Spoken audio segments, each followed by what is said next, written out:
हरियाणा के फरीदाबाद के greenfield colony में बड़ा हादसा हुआ। यहां एक मकान में एसी ब्लास्ट हो गया। पूरी बिल्डिंग में धुआं हो गया। धुएं से दम घुटने के कारण एक ही परिवार के पिता, पत्नी और बेटी की मौत हो गई है। एक बेटा गंभीर हालत में आईसीयू में भर्ती है।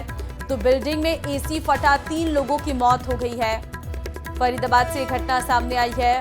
दम घुटने से पिता, पत्नी और बेटी की मौत की ये सूचना सामने आ रही है।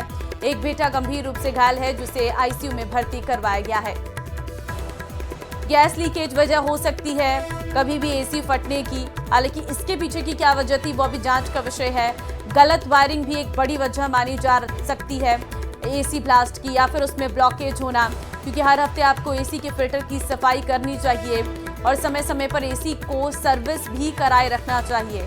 नहीं तो इस तरह की बड़ी तस्वीरें सामने आती हैं। ग्रीनफील्ड कॉलोनी में देर रात यह हादसा हुआ है। आप देखिए, घर का सारा सामान जल चुका है और पूरा परिवार एक झटके में खत्म हो गया है।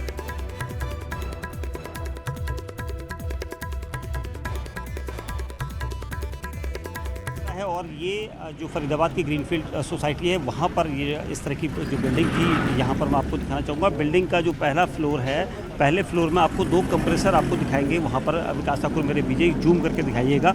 यही जो कंप्रेसर आपको दिख रहे हैं, ये दोनों कंप्रेसर, इन्हीं में आग लगी थी, जिसके अंदर परिवार जो है मकान के स्वामी राकेश कुमार का था, जिन्होंने अपना दरवाज़ा खोलकर एकदम से अपने परिवार के साथ आकर ये बाहर की तरफ यहाँ से बाहर निकल आ गए थे। उसके बाद जो दूसरा परिवार था, उसके ठीक ऊपर सचिन कपूर, जो अपने दूसरे और तीसरे मंजिल में किराए पर लेकर अपना कारोबार भी करते थे। यहाँ पर बताया जा रहा है कि जो स्टॉक यहाँ पर ट्रेडिंग होती है वो ये करते थे। राकेश कुमार का परिवार इसी जगह से नीचे भागकर आ गया था, क्योंकि पहली मंजिल पर उनका घर था, तो इसलिए आसान हो गया उनका बचना, क्योंकि मकान के स्वामी भी हैं। लेकिन यहाँ से ऊपर को जो सीढ़ियाँ जाती है, यहाँ से ऊपर दूसरी मंजिल पर हम दिखाएंगे आपको, ये राकेश कुमार का घर था। और अब दूसरी मंजिल पर सचिन कपूर, जो मृतक परिवार है, वो रहता था किराए पर।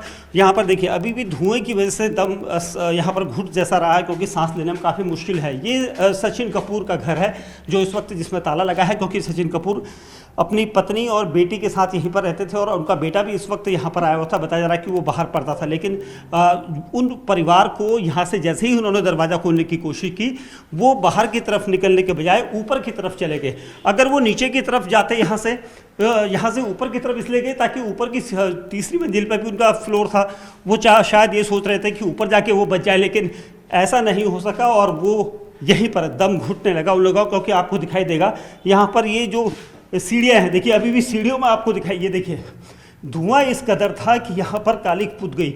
और इस तरह से कालिक पुती है तो इसका मतलब कितना खतरनाक धुआं रहा होगा। ये पूरा एरिया देखिए, पूरा एरिया जो है काले धुएं से यहाँ भर गया था। और इसीलिए इन तीनों पति पत्नी और उनकी बेटी का सांस घुटने लगा, क्योंकि यहाँ से अगर वो नीचे की तरफ जाते तो शायद बचा जा सकता था, क्योंकि यहाँ पर लिफ्ट भी है। लेकिन लिफ्ट हमें हमेशा, जब इलेक्ट्रिसिटी या आग लगती है तो इलेक्ट्रिसिटी अपने आप बंद हो जाती है, ऑटोमेटिक। हो सकता है कि ऐसी फैसिलिटी हो, लेकिन सचिन अपने परिवार के साथ ऊपर को जाने की कोशिश कर रहे थे ताकि वो बच जाए, लेकिन यहाँ ऐसा नहीं हुआ और सचिन इस आग में घिर गए। और यहाँ पर देखिए, हम इसलिए इसको दिखा रहे हैं क्योंकि यहाँ से ऊपर की तरफ ये फ्लोर भी सचिन का ही था, जिसमें वो ट्रेडिंग का काम करते थे। और यहीं पर अक्सर उन्हें लगा था कि शायद ऊपर के रूम में आकर वो बच जाएंगे, लेकिन ये कहा जा रहा था कि ऊपर की तरफ जाने से पहले उनका दम घुट गया या ऊपर दरवाज़ा बंद था, ऐसा भी यहाँ पर कहा जा रहा है। हालांकि ये सारी चीज़ें जांच का विषय है।